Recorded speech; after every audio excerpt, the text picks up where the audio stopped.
Hey everyone, in this video, I will be showing you how to use psychology to enhance your sales.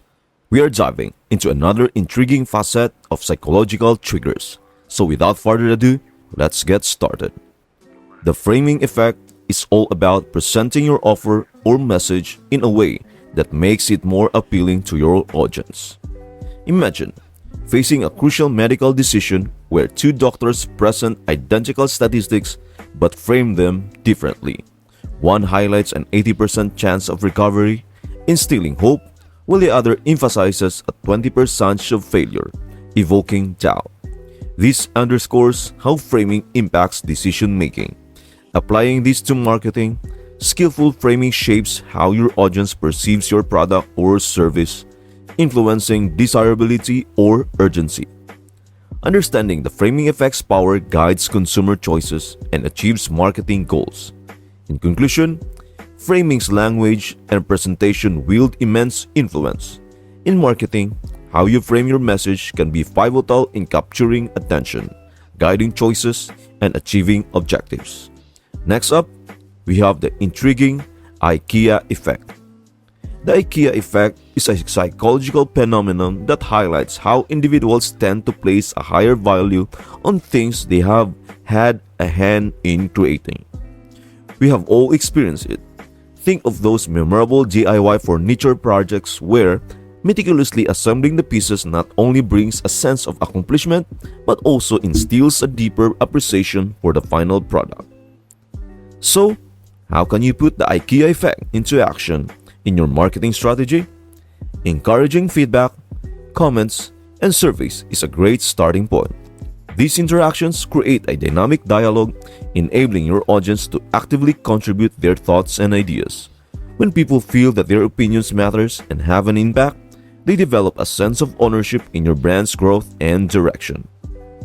The beauty of embracing the IKEA effect in marketing lies in the profound connection it fosters.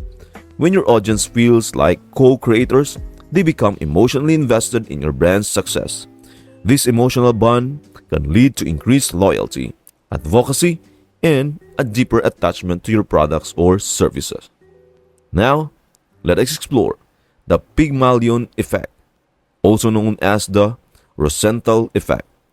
The Pygmalion effect is a cognitive bias where higher expectations lead to better performance and results. This cognitive bias is grounded in the idea that when individuals are held to higher standards and expectations, they often respond by delivering better performance and achieving superior results. It is a phenomenon that extends beyond professional settings and into our personal lives as well. Consider, for example, how this principle can be applied not just in business, but also in our relationships with friends and family. When you view your loved ones with high expectations, recognizing their potential and treating them as smart, capable, and respectable individuals, you set the stage for remarkable growth and development. Your belief in their abilities can serve as a catalyst for their success, fostering a positive feedback loop of mutual respect and admiration. In the realm of marketing and customer relations, understanding the Pygmalion effect is pivotal. When you approach your clients and customers with elevated expectations, you not only inspire confidence in them, but also motivate them to perform at their best. This, in turn, can enhance their interactions with your brand, leading to increased loyalty and satisfaction. That wraps up our exploration of these fascinating psychological triggers and cognitive bias. We have covered the framing effect, IKEA effect, and Pygmalion effect today. But remember that these psychological triggers and biases are not mere academic curiosities. They are valuable tools that you can wield to enhance your marketing strategies, improve decision making, and foster meaningful connections. By understanding and strategically applying these insights, you have the potential to create a more impactful and successful journey for both yourself and your audience. Stay tuned for our next video, where I will introduce to you the power of cognitive biases in marketing. Thank you for watching, and I will see you until the next one.